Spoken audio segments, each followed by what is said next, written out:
ಅನುಷಾ ರೈ ಜೊತೆ ಯುಗಾದಿ ಗಮ್ಮತ್ತು.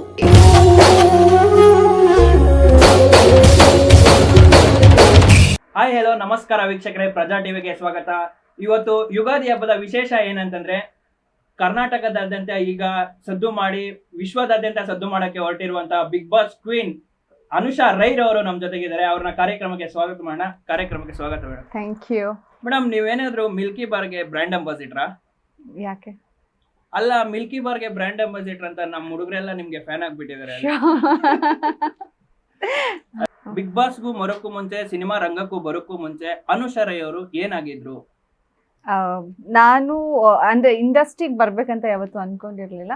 ಬೇಸಿಕ್ಲಿ ನಾನು ಓದಿದ್ದು engineering, electronics and communication, Acharya institutes ಅಲ್ಲಿ.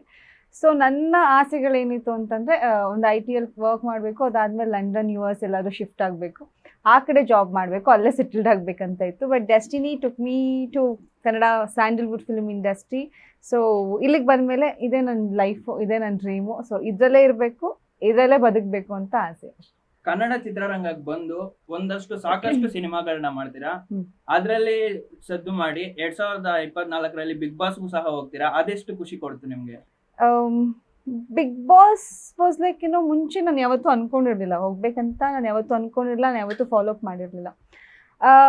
ದಟ್ ವಾಸ್ ಕಾಲ್. ನನಗೆ ಹೆಂಗಿತ್ತು ಅಂತಂದರೆ, ಅವತ್ತು ಗಣೇಶ ಹಬ್ಬ ಆಗ್ತಾನೆ ದೇವ್ರಿಗೆ ಪೂಜೆ ಮಾಡ್ಬಿಟ್ಟು ಬಂದು ಕುತ್ಕೊಂಡಿದ್ದೆ. But whatever the projects I am doing, ಇನ್ನೂ ದಟ್ ರೆಕಗ್ನೈಸೇಷನ್ ನನಗಿನ್ನೂ ಸಿಕ್ಕಿರಲಿಲ್ಲ.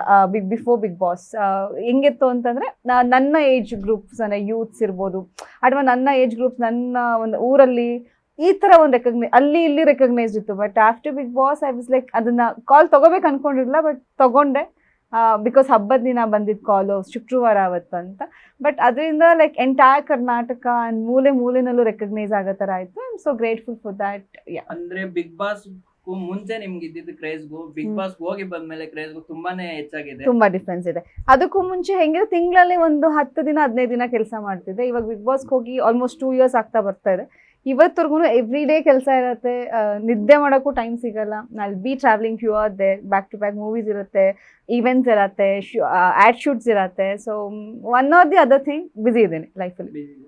ಅಂದಾಗೇನೆ ಧರ್ಮ ಕೀರ್ತಿರಾಜ್ ಜೊತೆ ಒಂದು ಚಿತ್ರದಲ್ಲಿ ನಟನೆ ಮಾಡಿದ್ರೆ, ಅದು ಎಷ್ಟು ಖುಷಿ ಕೊಡ್ತು? 3 ಸಿನಿಮಾ ಮಾಡಿದ್ದೀನಿ ಅವ್ರ ಜೊತೆ. ಇವಾಗ ಒಂದು ಸದ್ಯದಲ್ಲೇ ರಿಲೀಸ್ ಆಗ್ತಿದೆ, ಬ್ಯಾಂಗ್ಳೂರಿಂದ ಅಂತ. ಮೊದಲನೇ ಸಿನಿಮಾ ಅವ್ರ ಜೊತೆ ಮಾಡಿದ್ದು ಖಡಕ್, ಆ್ಯಂಡ್ ಇನ್ನೊಂದು ಇದು ವೈರಸ್ ಅಂತ. ಪ್ರಿಯಾಂಕಾ ಉಪೇಂದ್ರ ಅವರು, ನಾನು, ಧರ್ಮ ಕೀರ್ತಿರಾಜ್ 3 ಜನ ಕಾಂಬಿನೇಷನ್ ಇರುವಂಥದ್ದು. ಇವಾಗ ಇನ್ನೇನು ಅಂದರೆ ಮೇ ಬಿ ಏಪ್ರಿಲಲ್ಲಿ ಅಥವಾ ಮೇಯಲ್ಲಿ ರಿಲೀಸ್ ಮಾಡುವಂಥ ಸಾಧ್ಯತೆಗಳಿದೆ ಬೆಂಗಳೂರಿನಿಂದ. ಅದು ಒಂಥರ ಏನಂದರೆ, ಇವಾಗಿನ ಯೂತ್ಸಿಗೆ ಆ್ಯಂಡ್ ನಮ್ಮ ಸುತ್ತಮುತ್ತ ನಡೆಯುವಂಥದ್ದೇ ಒಂದು ಮೇಜರ್ ಕಥೆ ಆಗಿರುತ್ತೆ. It's a beautiful content. ಅವ್ರ ಜೊತೆ 3 ಸಿನಿಮಾ ಮಾಡಿದ್ದು ತುಂಬ ಖುಷಿ ಇದೆ. Because he such a wonderful co actor, very down to earth, very humble person. ನಾನು ಇಂಡಸ್ಟ್ರಿಗೆ ಬರೋದಕ್ಕೂ ಮುಂಚೆ ಈ ವಾಸ್ ಆಲ್ರೆಡಿ ರೆಕಗ್ನೈಸ್ಡ್. ಅಂದೊಬ್ಬರು ಸ್ಟಾರ್ ಮಗ ಆಗಿದ್ದಾರೆ. ಆ್ಯಂಡ್ ಅವ್ರದ್ದು ಫಸ್ಟ್ ಸಿನಿಮಾನೇ ನವಗ್ರಹ ಬ್ಲಾಕ್ ಬಸ್ಟರ್ ಹಿಟ್ ಆಗುತ್ತೆ, ಅವ್ರ ಸಾಂಗ್ ಹಿಟ್ ಆಗುತ್ತೆ. ಬಟ್ ಅವ್ರ ಜೊತೆ ಕೆಲಸ ಮಾಡ್ಬೇಕಾದ್ರೆ ನನಗೆಲ್ಲೂ ಆ ಒಂದು ಅಹಂ ಇರ್ಬೋದು, ಒಂದು ಈಗೋ ಇರ್ಬೋದು, ಯಾವುದೂ ನನಗೆ ಕಾಣಿಸ್ಲಿಲ್ಲ. ನಾವೆಲ್ಲ ಹೆಂಗಿರ್ತೀವಿ ಅಷ್ಟೇ humble person. So I was happy. ಇಂಡಸ್ಟ್ರಿಗೆ ಬರ್ತೀರಾ, ಸಾಕಷ್ಟು ಸಿನಿಮಾಗಳನ್ನ ಮಾಡ್ತೀರಾ. ಒಂದು ಸಿನಿಮಾ ಹೌಸ್ಫುಲ್ ಪಡೆಯಕ್ಕೆ ಎಷ್ಟು ಕಾಲಾವಶ್ಯಕ ಬಿಡ್ತು? ಅದು ಹೇಳೋಕ್ಕಾಗಲ್ಲ. ಬಿಕಾಸ್ ನಾವು ನಮ್ಮ ಎಫರ್ಟ್ಸ್ನ 100% ಕೊಡ್ತಾ ಇರ್ತೀವಿ ನಾವು ಮಾಡೋವಂಥ ಕೆಲಸಕ್ಕೆ. ಒಂದು ನಮ್ಮ ಪರಿಶ್ರಮ, ಅದೊಂದು ಪ್ರತಿಫಲ ಕೊಡಬೇಕು, ಒಂದು ಸಕ್ಸಸ್ ಸಿಗಬೇಕು, ಒಂದು ಬ್ಲಾಕ್ ಬಸ್ಟರ್ ಹಿಟ್ ಕೊಡಬೇಕು ಅನ್ನೋದು ಸುಲಭದ ಮಾತಲ್ಲ. ಅದಕ್ಕೆ ನಮ್ಮ ಹಾರ್ಡ್ ವರ್ಕ್ ಜೊತೆಗೆ ಲಕ್ಕು ಅಷ್ಟೇ ಮ್ಯಾಟರ್ ಆಗುತ್ತೆ. ಅಷ್ಟೇ ಬ್ಯೂಟಿಫುಲ್ ಕಥೆಗಳನ್ನ ಕೂಡ ಚೂಸ್ ಮಾಡಬೇಕಾಗತ್ತೆ. ನೋಡೋಣ, I am waiting for that time. ಈಗ ಬಿಗ್ ಬಾಸ್ ಹೋಗಿ ಬಂದ್ಮೇಲೆ ನಿಮ್ಗೆ ಸಾಕಷ್ಟು ಪ್ರಪೋಸಲ್ಗಳು ಬಂದಿದೆ ಅಂತ ನಾನು ಕೇಳ್ಪಟ್ಟೆ. ಹಾ, ಯಾರು ಹೇಳಿದ್ರು ನಿಮ್ಗೆ? ಯಾರು ಹೇಳಿಲ್ಲ, ಇರೋ ಸುದ್ದಿನೇ ಅದು. ಇವಾಗ ಮಿಲ್ಕ್ ಬ್ಯೂಟಿ ಅಂತಾನೆ ಇದಾಗ್ಬಿಟ್ಟಿದ್ರ, ಫೇಮಸ್ ಆಗ್ಬಿಟ್ಟಿದ್ರ. ಅಂದ್ರೆ ಬಿಗ್ ಬಾಸ್ಗೂ ಮುಂಚೆನೂ ಬಂದಿದೆ ಪ್ರಪೋಸಲ್ಗಳು, ಬಿಗ್ ಬಾಸ್ ಹೋಗಿ ಬಂದ್ಮೇಲೆ ಜಾಸ್ತಿ ಬಂದಿದೆ ಅಂತ ನಂಗೆ ಕೇಳ್ಬಿಟ್ಟೆ. ಬರ್ತಾ ಇರುತ್ತೆ ಹುಡುಗಿರ್ ಅಂತ ಅಂದಾಗ, ಇಂಡಸ್ಟ್ರಿಯಲ್ಲಿ ಇದ್ರೇನೆ ಅಂತಲ್ಲ, ಕಾಲೇಜಲ್ಲಿ ಓದ್ತಾ ಇರೋ ಬರ್ತಾ ಇರತ್ತೆ. ಬರ್ತಾ ಇರುತ್ತೆ. ಇವತ್ತು ಮತ್ತೊಂದು ಖುಷಿ ಕೊಡುವಂತ ವಿಷಯ ಏನಂದ್ರೆ ಅಪ್ಪು ಸರ್ ಬರ್ತಡೆ. ಹ್ಮ್. ಇವತ್ತು ಅವ್ರು ನಮ್ ಜೊತೆಗಿಲ್ಲ, ಅದು ಒಂದ್ ಕಡೆ ಎಲ್ಲೋ ಬೇಜಾರಿದೆ. ಅವರು ಕನ್ನಡ ಚಿತ್ರರಂಗಕ್ಕೆ ಕೊಟ್ಟಿರುವಂತ ಕೊಡುಗೆಗಳು ಅದು ನೋಡು ನಾವೇನ್ ಮಾತಾಡ್ಬೋದು ಅದ್ರ ಬಗ್ಗೆ? ಅಪ್ಪು ಸರ್ ಅಂತ ಅಂದಿದ ತಕ್ಷಣ ಎಮೋಷ್ನಲ್ ಆಗತ್ತೆ, ತುಂಬ ಬೇಜಾರಾಗತ್ತೆ. ಆಗಬಾರ್ದಿತ್ತು ಈ ಥರದ್ದೆಲ್ಲ. ಬೇಕಂದರೆ ಪವರ್ ಪ್ಯಾಕ್ಡ್ ಸ್ಟಾರ್ ಅವರು. ಆ್ಯಂಡ್ ಅವ್ರ ಸಿನಿಮಾಗಳನ್ನ ನೋಡ್ಕೊಂಡು ಬೆಳೆದಿರೋವಂಥವ್ರು. ಆ್ಯಂಡ್ ಒಂದು ನನಗೇನು ಬೇಜಾರು ಅಂದರೆ ಅವರು ನಾನು ಡೈರೆಕ್ಟಾಗಿ ನೋಡೇ ಇಲ್ಲ. ಅದು ಒಂದು ಬೇಜಾರಿದೆ. ಆ್ಯಂಡ್ ಅವ್ರ ಜೊತೆ ಸಿನಿಮಾಗಳು ಮಾಡ್ಬೇಕನ್ನೋ ಆಸೆ ಇತ್ತು, ಅದನ್ನು ಕೂಡ ಮಾಡೋಕ್ಕಾಗಿಲ್ಲ. ಇವತ್ತು ಅವ್ರು ಹುಟ್ಟಿದ ದಿನ. ಏನು ಹೇಳೋಕ್ಕೆ ಇಷ್ಟಪಡ್ತೀನಿ ಅಂದರೆ ಅವ್ರಿಗೆ ಯಾವಾಗಲೂ ಪ್ರತಿಯೊಬ್ಬರು ಕನ್ನಡಿಗರ ಹೃದಯದಲ್ಲಿ ಇದ್ದೇ ಇರ್ತಾರೆ. Appu sir you always for ever in our heart. Because ಅವರನ್ನು ಮರೆಯೋಕ್ಕಾಗದೇ ಇರೋವಂಥ ಒಂದು ಮಾಣಿಕ್ಯ ಅದು. ಆ್ಯಂಡ್ ಅವ್ರ ನಗು ಕೂಡ ಆ ಚಿಕ್ಕ ವಯಸ್ಸಿಂದ ಇವತ್ತವರೆಗೂ, ಅಂದರೆ ಅವರು ಸಿನಿಮಾಗಳು ದೊಡ್ಡವರಾದ್ರೂ ಕೂಡ ಅದೇ ಒಂದು ಮುಗ್ಧತೆ, ಅದೇ ಒಂದು ಇನ್ನೋಸೆನ್ಸ್ ಅವ್ರ ಮುಖದಲ್ಲಿ. ಆ ಒಂದು ಒಳ್ಳೆತನನ, ಒಂದು ಡಿಗ್ನಿಟಿನ ಕಾಪಾಡ್ಕೊಂಬಂದಿರೋ ಏಕೈಕ ವ್ಯಕ್ತಿ. Yes, I am so sorry for this loss. ಹುಟ್ಟುಹಬ್ಬದ ಹಾರ್ದಿಕ ಶುಭಾಶಯಗಳು ಅಂತ ಹೇಳ್ಬೋದು ಅಷ್ಟೇ. ಅಂದಾಗೇನೆ ದರ್ಶನ್ ಅವ್ರಿಗೆ ನೀವು ತುಂಬಾ ಆಪ್ತರು, ಸಾಕಷ್ಟು ಪ್ರಮೋಷನ್ಗಳಲ್ಲೆಲ್ಲ ಭಾಗಿಯಾಗಿದ್ರು ದರ್ಶನ್ ಜೊತೆ. ನಾನು ನೋಡಿದೆ ಪೋಸ್ಟರ್ಗಳೆಲ್ಲ. ಅವರು ಈಗ ಒಳಗಿರುವಂತ ಕಷ್ಟ, ಒಳಗಿರುವಂತದ್ದು ನಮ್ಗೆ ಎಷ್ಟು ದುಃಖ ಕೊಡುತ್ತೆ ದರ್ಶನ್ ಅಭಿಮಾನಿಗಳಿಗೆ? ಆ್ಯಕ್ಚುಲಿ ದರ್ಶನ್ ಸರ್ದು ಇದೆಲ್ಲ ಆಬ್ವಿಯಸ್ಲಿ ಅದು ಏನು ಅನ್ಸುತ್ತೆ ಅಂದರೆ, ಸಿನ್ಸ್ ಐಮ್ ಚೈಲ್ಡ್ಹುಡ್, ಅಂದರೆ ನಾನು ಒಂದು ಸೆಕೆಂಡ್ ಸ್ಟ್ಯಾಂಡರ್ಡ್ ಥರ್ಡ್ ಸ್ಟ್ಯಾಂಡರ್ಡ್ ಹುಡುಗಿಯಿಂದನೂ ಅವ್ರ ಸಿನಿಮಾಗಳನ್ನ ನೋಡ್ಕೊತಾ ಬೆಳೆದಿರುವಂಥದ್ದು. ಆ್ಯಂಡ್ ಅವ್ರದ್ದು ಒಂದು ಸಿನಿಮಾನೂ ನಾನು ನೋಡಿಲ್ಲ ಅನ್ನೋದೇ ಇಲ್ಲ. ಪ್ರತಿಯೊಂದು ಸಿನಿಮಾ ಚಿಕ್ಕ ವಯಸ್ಸಿಂದನೂ ಮನೇಲೂ ಕರ್ಕೊಂಡು ಹೋಗ್ತೀನಿ. ಮನೇಲಿ ಎಲ್ಲರಿಗೂ ದರ್ಶನ್ ಸರ್ ಅಂದರೆ ತುಂಬ ಇಷ್ಟ. ಆ್ಯಂಡ್ ನನಗೂ ಕೂಡ like I am is biggest fan ಅಂತಲೇ ಹೇಳ್ಬೋದು. ಸೊ ಇವತ್ತು ನನ್ನ ಫೇವ್ರೆಟ್ ಸ್ಟಾರ್ಗೆ ಈ ಥರದ್ದೊಂದು ಪರಿಸ್ಥಿತಿಗಳು ಬಂದಾಗ ಡೆಫಿನೆಟ್ಲಿ ಬೇಜಾರಾಗಿ ಆಗತ್ತೆ. ಆದಷ್ಟು ಬೇಗ ಇದೆಲ್ಲ ಸಮಸ್ಯೆಗಳು ಕಳೆದು ಅವ್ರಿಗೆ ಒಳ್ಳೇದಾಗಲಿ ಅಂತ ನಾನು ದೇವ್ರ ಹತ್ರ ಕೇಳ್ಕೊತೀನಿ. ಆಗತ್ತೆ ಆದಷ್ಟು ಬೇಗ. ದರ್ಶನ್ ಅವರು ಹೊರಗಡೆ ಬಂದ್ಮೇಲೆ ಅವ್ರದ್ದು ನೆಕ್ಸ್ಟ್ ಪ್ರಾಜೆಕ್ಟ್ ಅಲ್ಲೇ ನೀವು ಆಕ್ಟ್ ಮಾಡ್ತೀರಾ. ಅದ್ರಲ್ಲಿ ನೀವು ಅವ್ರ ತಂಗಿ ಕ್ಯಾರೆಕ್ಟರ್ ಮಾಡ್ತೀರಾ, ಅತ್ತೆ ಮಗಳ ಕ್ಯಾರೆಕ್ಟರ್ ಮಾಡ್ತೀರಾ, ಆಪೋಸಿಟ್ ಮನೆ ಹುಡುಗಿ ಕ್ಯಾರೆಕ್ಟರ್ ಮಾಡ್ತೀರಾ, ಹೀರೋಯಿನ್ ಕ್ಯಾರೆಕ್ಟರ್ ಮಾಡ್ತೀರಾ? ಮಾಡಿದ್ರೆ ದರ್ಶನ್ ಸರ್ ಜೊತೆ ಹೀರೋಯಿನ್ನೇ ಮಾಡೋದು. ತಂಗಿ ಗಿಂಗಿ ಎಲ್ಲ ಮಾಡಲ್ಲ. ತೂಫಾನ್ ಸಿನಿಮಾದು ಅದ್ರಲ್ಲಿ ನೀವು ಇಷ್ಟು ದಿನ ಕನ್ನಡ ತೆಲುಗುನಲ್ಲಿ ಮಾಡ್ತಿದ್ರಿ, ಇದೀಗ 5 ಭಾಷೆಗಳಲ್ಲಿ ಮಾಡ್ತಿದ್ದೀರಾ. ಅದೆಷ್ಟು ಖುಷಿ ಇದೆ ತೂಫಾನ್ ನಾಯಕಿಯಾಗಿ? I am so grateful for the team. ತುಂಬ ಒಳ್ಳೆ ಸ್ಕ್ರಿಪ್ಟ್, ತುಂಬ ಒಂದು ಒಳ್ಳೆ ಬಜೆಟಲ್ಲಿ ಒಂದು ಬ್ಯೂಟಿಫುಲ್ ಆದ ಕಥೆನ ಮಾಡಿರುವಂಥದ್ದು ತೂಫಾನ್. ಅಂಡ್ ಹೆಸರು ಅಷ್ಟೇ ಸ್ಟ್ರಾಂಗ್ ಆಗಿದೆ, ಅಷ್ಟೇ ಪವರ್ ಪ್ಯಾಕ್ಡ್ ಆಗಿದೆ. ಅದು ಪ್ಯಾನ್ ಇಂಡಿಯಾ ಅಂತ ಅಂದಾಗ 5 ಲ್ಯಾಂಗ್ವೇಜಸಲ್ಲಿ ಬರ್ತಿದೆ ಅಂದಾಗ ಅದು ತುಂಬ ಪ್ರೌಡ್ ಫೀಲ್ ಆಗುವಂಥ ಒಂದು ವಿಷಯ. ಯಾಕಂದರೆ ಆ್ಯಸ್ ಅನ್ ಆರ್ಟಿಸ್ಟ್ ಎಲ್ಲ ಭಾಷೆಗಳಲ್ಲೂ ಗುರ್ತಿಸ್ಕೋಬೇಕು ಅನ್ನೋದೊಂದು ಆಸೆ ಇರುತ್ತೆ. ನಮ್ಮ ಕನ್ನಡ ಸಿನಿಮಾನೇ ಆ ಮಟ್ಟಕ್ಕೆ ನಾವು ತೊಗೊಂಡೋಗಿದ್ದು KGF ಆ್ಯಂಡ್ ಕಾಂತಾರ.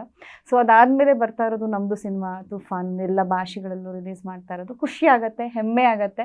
ಆ್ಯಂಡ್ ಕತೆ ತುಂಬ ಚೆನ್ನಾಗಿದೆ, ನನ್ನ ಪಾತ್ರ ತುಂಬ ಚೆನ್ನಾಗಿದೆ, ಆ್ಯಂಡ್ ತುಂಬ ಚಾಲೆಂಜಿಂಗ್ ಆಗಿದೆ. ಆ್ಯಂಡ್ ಇನ್ನೊಂದು ವಿಷಯ ಏನು ಹೇಳ್ಬೇಕಂತಂದರೆ, ಈಗ ಬೇರೆ ಸಿನಿಮಾಗಳಲ್ಲಿ ಒಂದಿನಕ್ಕೆ ಅಟ್ಲೀಸ್ಟ್ ನಾವು 2-3 ಸೀನ್ಸ್ ಆದ್ರೂ ಕವರ್ ಮಾಡೋಕ್ಕೆ ಟ್ರೈ ಮಾಡ್ತೀವಿ. ಈ ಸಿನಿಮಾದಲ್ಲಿ ಒಂದು ಸಣ್ಣ ಸೀನೆ, ಒಂದು ಅರ್ಧ ಸೀನೆ ಒಂದು ಇಡೀ ದಿನಾನೇ ನಾವು ಶೂಟ್ ಮಾಡ್ತೀವಿ. ಅದನ್ನು ಯಾಕಂದರೆ ಡೈರೆಕ್ಟರ್ಗೆ ಪರ್ಫೆಕ್ಷನ್ ಬೇಕು. ಆ ಒಂದು ಪರ್ಫೆಕ್ಟ್ ಆಗೋರ್ಗೆ ಎಷ್ಟು ಸ್ಟೇಕ್ಸ್ ಆಗಲಿ, ಲೈಟಿಂಗ್ಸ್, ಎವ್ರಿಥಿಂಗ್ ಇಲ್ ಚೇಂಜ್. ಆ ಥರ ಒಂದು ಎಫರ್ಟ್ಸ್ ಹಾಕಿ ಆ್ಯಂಡ್ ಅದು ಬ್ಯೂಟಿಫುಲ್ ಸೆಟ್ ಹಾಕಿ ಮಾಡ್ತಿರುವಂಥ ಒಂದು ಸಿನಿಮಾ ಇದು. ಖುಷಿ ಆಗುತ್ತೆ to be part of. Roshan ಅವ್ರನ್ನ ತುಂಬಾ ದಿನದಿಂದ ನೋಡಿದ್ದೀನಿ. ಅವ್ರದ್ದು ಹೆಂಗಂತಂದ್ರೆ ಒಂದು ಎಷ್ಟ್ ತರ ಮೈಂಡ್ ಅವ್ರದ್ದು, ಹಠ ಹಿಡಿದ್ ಬಿಟ್ರೆ ನಾನು ಇದನ್ನ ಮಾಡ್ಲೇಬೇಕು ಅಂತ ಸಾಧಿಸುವಂತ ವ್ಯಕ್ತಿ. ಅವ್ರ ಸೆಟ್ ಗಳಲ್ಲಿ ಪರ್ಫೆಕ್ಟ್ ಆಗಿ ಬಂದ್ರು ನಾನು ಇನ್ನೂ ಎಫರ್ಟ್ ಹಾಕಿ ಮಾಡ್ತೀನಿ ಅನ್ನೋಂತ ಮನುಷ್ಯ ರೋಷನ್ ಅವರು. ಅವ್ರ ಜೊತೆ ಸ್ಕ್ರೀನ್ ಅನ್ಸ್ಕೊಂಡಿದ್ದು ನಿಮ್ಗೆ ಎಷ್ಟು ಖುಷಿ ಇದೆ? ರೋಷನ್ ಬಗ್ಗೆ ಹೇಳಬೇಕು ಅಂತಂದರೆ ತುಂಬ ಹಠ ಇರೋವಂಥ ವ್ಯಕ್ತಿ. ನೀವು ಹೇಳ್ದಂಗೆ ಇದನ್ನು ಅಂದ್ಕೊಂಡಿರ್ತಾರೆ, ಇದನ್ನು ಮಾಡ್ಬೇಕಂದ್ರೆ ಮಾಡೇ ಮಾಡ್ತಾರೆ, ಅದಕ್ಕಿಂತ ಎಕ್ಸ್ಟ್ರಾರ್ಡಿನರಿ ಆಗಿ ಮಾಡ್ತಾರೆ. ಆ್ಯಂಡ್ ಅವ್ರದ್ದು ಥಿಂಕಿಂಗ್ಸ್ ಎಲ್ಲ ಎಲ್ಲ ಇರಲ್ಲ, ಅವ್ರದ್ದು ಅಲ್ಲೇ ಇರುತ್ತೆ. ಹೊಡೆದ್ರೆ ಬೆಟ್ಟನೇ ಹೊಡಿಬೇಕು ಅನ್ನೋ ಥರನೇ ಇರುತ್ತೆ ಥಿಂಕಿಂಗ್ಸ್. ಹಾಂ, ಎಕ್ಸಾಕ್ಟ್ಲಿ. ಅಂದರೆ ಏನೋ ಸುಮ್ಮನೆ ಬೇಕಾಬಿಟ್ಟು ಏನೋ ಮಾಡ್ಬಿಡ್ಬೇಕು, ಮುಗಿಸ್ಬಿಡ್ಬೇಕು ಅಂತ ಮಾಡೋಕ್ಕೋಗಲ್ಲ. ಮಾಡಿದ್ರೆ ಪರ್ಫೆಕ್ಟಾಗಿ ಮಾಡ್ಬೇಕನ್ನೋ ಆಸೆ ಇಟ್ಕೊಂಡು ಅದನ್ನು ಮಾಡೇ ಮಾಡ್ತಾರೆ. And very hard working, very dedicative. ಅನ್ಕೊಂಡಿದ್ನ ಸಾಧಿಸೋರ್ಗು ಬಿಡದೇ ಇರೋಂಥ ಏಕೈಕ ವ್ಯಕ್ತಿ ನಾನು ನೋಡಿದ್ದು. ಖುಷಿ ಆಗತ್ತೆ. ಯುಗಾದಿ ಹಬ್ಬದಲ್ಲಿ ನಾವಿದ್ದೀವಿ. ಒಂದು ಬೇವಿನಂತ ಕಹಿ ವಿಚಾರ ಅಂತಂದ್ರೆ ನಿಮ್ಮ ಲೈಫ್ ನಲ್ಲಿ ಯಾವುದು? ನಾನು ಈ ವಿಚಾರನ ಮರೆಯೋಕೆ ಆಗಲ್ಲ. ಪ್ರತಿಯೊಬ್ಬರು ಜೀವನದಲ್ಲೂ ಅಪ್ ಅಂಡ್ ಡೌನ್ಸ್ ಆಗ್ತಾನೆ ಇರುತ್ತೆ. ಸಮ್ಟೈಮ್ಸ್ ಕಷ್ಟ ಇರುತ್ತೆ, ಸಮ್ಟೈಮ್ಸ್ ಖುಷಿ ಇರತ್ತೆ. But I am the girl, like ಎರಡನ್ನೂ ಈಕ್ವಲ್ ಆಗಿ ತೊಗೊತೀನಿ. ದುಃಖ ಆಗಿದ ತಕ್ಷಣ ತುಂಬ ಕುಗ್ಗೋಗಲ್ಲ, ಖುಷಿ ಆಗಿದ ತಕ್ಷಣ ಅಥವಾ ಏನೋ ಒಂದು ನಮ್ಗೆ ದೊಡ್ಡ ಸಿಕ್ತು ಅಂತ ನಾನು ಹಿಗ್ಗಲ್ಲ ಲೈಫಲ್ಲಿ. ಯಾಕಂದರೆ ನಮಗೆ ಮರೆಯೋಕ್ಕಾಗದೇ ಇರೋಂಥ ದುಃಖದ ಘಟನೆಗಳು ಅಂದರೆ ಅದು ನಾವು ಮಾಡ್ಕೊಂಡಿರೋದಷ್ಟೇ. ನಮಗೆ ಮರೆಯೋಕ್ಕಾಗಲ್ಲ ಅಂದರೆ ಮರೆಯೋಕ್ಕಾಗುತ್ತೆ ಅಂದರೆ ಮರೆಯೋಕ್ಕಾಗತ್ತೆ. ಆ್ಯಂಡ್ ಖುಷಿ ವಿಚಾರನೂ ಅಷ್ಟೇ, ಬಂದಿದ ತಕ್ಷಣವೇ ಓಕೆ ಐ ಗಾಟ್ ದಿಸ್ ಅಂತ ಅಂದ್ಬಿಟ್ಟು ಅಕ್ಕಪಕ್ಕ ಇರೋರ ಮೇಲೆಲ್ಲ ದುರಾಂಕಾರ ಮಾಡ್ಕೊಂಡು ಐ ಹ್ಯಾವ್ ಎವ್ರಿಥಿಂಗ್ ಅನ್ನೋ ಒಂದು ಆ್ಯಟಿಟ್ಯೂಡು ನನಗಿಲ್ಲ. ಎರಡನ್ನೂ ಬ್ಯಾಲೆನ್ಸ್ ಆಗಿ ತಗೋತೀನಿ, ಎರಡನ್ನೂ ಈಕ್ವಲ್ ಆಗಿ ತಗೋತೀನಿ. ಅದಕ್ಕೆ ನಾನು ಖುಷಿಯಾಗಿದ್ದೀನಿ, ನೆಮ್ಮದಿಯಾಗಿದ್ದೀನಿ ಜೀವನದಲ್ಲಿ. ನನ್ನ ಲೈಫ್ನಲ್ಲಿ ಇದು ಒಂದು ಪಾಯಿಂಟ್, ಇವಾಗ ನಾನು ಕಾಲಿಟ್ಟಿದ್ದು ನನಗೆ ಇಷ್ಟೆಲ್ಲ ಇಂಡಸ್ಟ್ರಿನಲ್ಲಿ ಕೊಡ್ತು ಅನ್ನೋಂತ ಒಂದು ಘಟನೆ ಯಾವುದು? ಇಂಡಸ್ಟ್ರಿ ಕಾಲಿಟ್ಟಿದ್ದಕ್ಕೆ ಇಷ್ಟೆಲ್ಲ ಕೊಡ್ತು ಅಂತಲೇ ಹೇಳಕ್ಕೆ ಇಷ್ಟಪಡ್ತೀನಿ. ಯಾಕಂದರೆ ಎಷ್ಟು ಜನಕ್ಕೆ ಸಿಗತ್ತೆ ಐಡೆಂಟಿಟಿ, ಎಷ್ಟು ಜನಕ್ಕೆ ಸಿಗತ್ತೆ ರೆಕಗ್ನೈಸೇಷನ್. ನಾನು ಅಂದ್ಕೊಳ್ದೇ ಇರೋವಂಥ ಒಂದು ಭಾಗ್ಯ ಅಂತಲೇ ಹೇಳ್ಬೋದು. ಬಿಕಾಸ್ ನಾನು ಚಿಕ್ಕ ವಯಸ್ಸಿಂದ ಅಂದ್ಕೊಂಡಿದ್ದು ಒಂದು ಇಂಜಿನಿಯರ್ ಆಗಬೇಕು, ಎಲ್ಲ ಹೇಳಿದ್ನಲ್ಲ ಅಬ್ರಾಡ್ ಸೆಟಲ್ ಆಗಬೇಕು, ಮದುವೆ ಆಗಬೇಕು, ಆ್ಯಸ್ ಯೂಶುವಲ್ ನಾರ್ಮಲ್ ಲೈಫ್ ಅಂದ್ಕೊಂಡಿದ್ದೆ. ಬಟ್ ಒಂದು ಡೆಸ್ಟಿನಿ ಅನ್ನೋದು ಒಂದು ಯಾವುದೋ ಒಂದು ಶಕ್ತಿ ನನ್ನನ್ನು ಇಂಡಸ್ಟ್ರಿ ಕರ್ಕೊಂಡು ಬಂತು. ಇವತ್ತು ಇಂಡಸ್ಟ್ರಿಯಲ್ಲೇ ಇದ್ದೀನಿ, ಸಿನಿಮಾಗಳನ್ನ ಮಾಡ್ತಾ ಇದ್ದೀನಿ. ಆ್ಯಂಡ್ ಎಲ್ಲರೂ ಜನ ಪ್ರೀತಿಯಿಂದ ಮಾತಾಡಿಸ್ತಾರೆ. ಒಂದು ಪುಟ್ಟ ಮಕ್ಕಳಿಂದ ಅಜ್ಜಿ ತಾತನಿಗೂ ತುಂಬ ಪ್ರೀತಿ ಕೊಡ್ತಾರೆ, ತುಂಬ ಪ್ರೀತಿಯಿಂದ ಮಾತಾಡ್ತಾರೆ. ಯಾವುದೇ ದೇವಸ್ಥಾನಕ್ಕೆ ಹೋಗಲಿ, ಯಾವುದೇ ಕರ್ನಾಟಕದ ಭಾಗದ ಮೂಲೆಗೆ ಹೋಗಲಿ. ಇನ್ಫ್ಯಾಕ್ಟ್ ನಾನು ಕುಂಭಮೇಳಕ್ಕೆ ಹೋದಾಗ, ಅಯೋಧ್ಯೆಗೆ ಹೋದಾಗ ಅಲ್ಲೂ ಮಾತಾಡಿಸ್ತಾ ಇದ್ದಾರೆ ನನ್ನ ಹೆಸರು ರೆಕಗ್ನೈಸ್ ಮಾಡಿ. ಆವಾಗ ಖುಷಿ ಆಗುತ್ತೆ. ಓಕೆ, ಇದನ್ನು ಕೊಡ್ತಲ್ಲ ಲೈಫು, ಅದು ಇಂಡಸ್ಟ್ರಿನೇ ಕೊಟ್ಟಿದ್ದು, ಅದು ನನ್ನ ಸಿನಿಮಾ ಇಂಡಸ್ಟ್ರಿ ಕೊಟ್ಟಿದ್ದು. ಅದಕ್ಕೆ ಗ್ರೇಟ್ಫುಲ್ ಆಗಿರ್ತೇನೆ. ನಿಮ್ಮ ಜೀವನದಲ್ಲಿ ಇದ್ರೆ ಇಬ್ಬರ ತರ ಗೆಳೆಯರಿರ್ಬೇಕು, ಒಂದು ಕೃಷ್ಣನ್ ತರ ಇಲ್ಲ ಕರ್ಣನ್ ತರ. ಕೃಷ್ಣ ಏನಂತಂದ್ರೆ ನಿಮ್ಮ ಕೈ ಹಿಡಿದು ನೀವು ಜಯ ಪಡೆಯೋವರೆಗೂ ನಿಮ್ಮ ಕೈ ಬಿಡಲ್ಲ. ಕಾರಣ ಏನಂದ್ರೆ ಸಾಯೋವರೆಗೂ ನಿಮ್ ಜೊತೆ ಇದ್ದೇ ಇರ್ತೀನಿ ಅಂತ ಸಾಥ್ ಕೊಡೋ ಅಂತವ್ರು. ಅಂತ ಗೆಳೆಯರು ಯಾರಾದ್ರೂ ನಿಮ್ ಜೀವನದಲ್ಲಿ ಇದಾರ? ನಂಗೆ ಫ್ರೆಂಡ್ಸ್ ತುಂಬ ಕಮ್ಮಿ. ಬಟ್ ನಾನು ಇಷ್ಟಪಟ್ಟು ಮಾತಾಡ್ಸೋಂಥ ಫ್ರೆಂಡ್ಸ್ ಎಲ್ಲರೂ ತುಂಬ ಚೆನ್ನಾಗಿ ಟ್ರೀಟ್ ಮಾಡ್ತಾರೆ ಆ್ಯಂಡ್ ನನ್ನ ತುಂಬ ಚೆನ್ನಾಗಿ ನೋಡ್ಕೊತಾರೆ. For ever grateful for them. ತುಂಬ ಆತ್ಮೀಯರು ಅಂತ ಫ್ರೆಂಡ್ಸ್ ಯಾರು ಇಲ್ಲ ನನಗೆ. ಕ್ವೀನ್ ಆಗಿ ಮಿಂಚ್ತೀರಾ ಅನ್ನೋ ನಂಬಿಕೆ ಎಷ್ಟಿದೆ ನಿಮ್ಗೆ? ಡೆಫಿನೆಟ್ಲಿ. ಅದು ಹೆಂಗೆ ಅಂತಂದರೆ ನಾನೊಬ್ಳು ಕ್ವೀನ್ ಅಂತ ಗೊತ್ತಾಗದೆ ನನಗೆ ಸೆಕೆಂಡ್ ಹಾಫಲ್ಲಿ. ಅದಕ್ಕೋಸ್ಕರ ನಾನು ಎಷ್ಟು ಹೋರಾಟ ಮಾಡ್ತೀನಿ ಅನ್ನೋದು, ಅದಕ್ಕೆ ತುಂಬ ಎಫರ್ಟ್ಸ್ ಇದೆ, ತುಂಬ ಹಾರ್ಡ್ ವರ್ಕ್ ಮಾಡಬೇಕಾಗತ್ತೆ ಒಂದು ಇದಕ್ಕೆ. That is very nice character. ಒಂದು ಅರಮನೆಯಲ್ಲಿರೋ ಆ ಮನೆನೇ ನಂದು ಅಂತ ಗೊತ್ತಾಗದೆ ನನಗೆ ಇಲ್ಲೆಲ್ಲೋ ಒಂದು ಮೈನಿಂಗಲ್ಲಿದ್ದಾಗ ಅಲ್ಲಿ ನೋಡಿ ಆಸೆ ಪಡ್ತಾ ಇರ್ತೀನಿ. ಓಕೆ, ನನಗೆ ಒಂದ್ಸಲ ಯಾವತ್ತಾದ್ರೂ ಆ ಮನೆ ಒಳಗಡೆ ಹೋಗಬೇಕು, ಅಂದರೆ ಅರಮನೆನ ನೋಡಬೇಕು ಅಂತ. ಬಟ್ ಲೇಟ್ರ್ ಆನ್ ನನಗೆ ರಿಯಲೈಸ್ ಆಗುತ್ತೆ ನಾನೇ ಆ ಮನೆ ಯುವರಾಣಿ ಅಂತ ಅನ್ನೋದು. ಸೊ ಅದೊಂದು ಬ್ಯೂಟಿಫುಲ್ ಕತೆ, ಅದು ತುಂಬ ಚೆನ್ನಾಗಿದೆ. ಅದಕ್ಕೆ ನಾನು ಆ ಪಾತ್ರ ಮಾಡ್ತಾ ಇರೋದು ಖುಷಿ ಆಗುತ್ತೆ. ತೂಫಾನ್ ಸೆಟ್ನಲ್ಲಿ ನಿಮಗೆ ನಾನು ಮರೆಯೋಕ್ಕಾಗಲ್ಲ ಅನ್ನೋ ಒಂದು ಸಿಹಿ ಘಟನೆ ಯಾವುದು ತೂಫಾನ್ ಸೆಟ್ನಲ್ಲಿ? ಸಿಹಿ ಘಟನೆ ಅನ್ನೋದಕ್ಕಿಂತ ನನ್ಗೆ ಅಲ್ಲೊಂದು ಇದ್ದಿದ್ದು ಒಂದೊಂದು ಕ್ಷಣನೂ ನನಗೆ ಖುಷಿ ಆಗತ್ತೆ. ಯಾಕಂದರೆ ಎಂಟೈರ್ ಕ್ರೂ, ಎಂಟೈರ್ ಟೆಕ್ನಿಷಿಯನ್ಸ್ ತುಂಬ ರೆಸ್ಪೆಕ್ಟ್ಫುಲ್ಲಾಗಿ ಟ್ರೀಟ್ ಮಾಡ್ತಾರೆ, ತುಂಬ ಚೆನ್ನಾಗಿ ನೋಡ್ಕೊತಾರೆ. ನಾನು ಬಂದು ವಾಪಸ್ ಹೋಗೋವರೆಗೂ ಅಂದರೆ ಎಲ್ಲ ಸೆಟ್ಟಲ್ಲೂ ನೋಡ್ಕೋತಾರೆ, ಇವ್ರು ಸ್ವಲ್ಪ ಜಾಸ್ತಿನೇ ಎಕ್ಸ್ಟ್ರಾ ಟೇಕ್ ಕೇರ್ ಮಾಡ್ತಾರೆ ಎಂಟೈರ್ ಕ್ರೂಸ್. ಖುಷಿ ಆಗುತ್ತೆ. ಅದಕ್ಕೆ ಥ್ಯಾಂಕ್ಸ್ ಹೇಳಕ್ಕೆ ಇಷ್ಟಪಡ್ತೀನಿ ಅವ್ರಿಗೆ. ಕಡೆ ರೋಷನ್ ಅವರು ತಂದೆ ತಾಯಿ ಇಲ್ಲಂತ ಮಗ ಒಂದು ದೇಶನ ಹೊಡಿಬೇಕು ಅಂತ ಮುನ್ನುಗ್ಗಿದ್ದಾರೆ. ಒಂದು ಯಶ್ ಅವ್ರನ್ನ, ಅವ್ರ ಇನ್ಸ್ಪಿರೇಷನ್, ಯಶ್ ಅವ್ರನ್ನ ದೇವ್ರ ಅಂತಾನೆ ಪೂಜಿಸ್ತಾರೆ.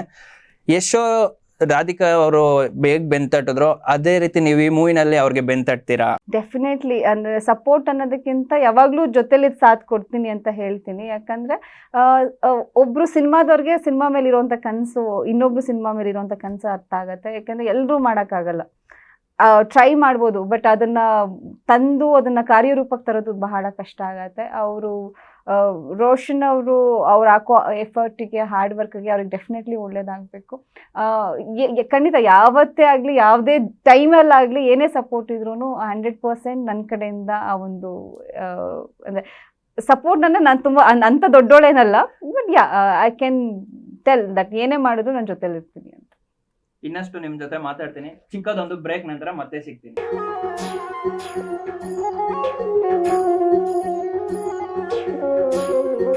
ಅನುಷಾ ರೈ ಜೊತೆ ಯುಗಾದಿ ಗಮ್ಮತ್ತು.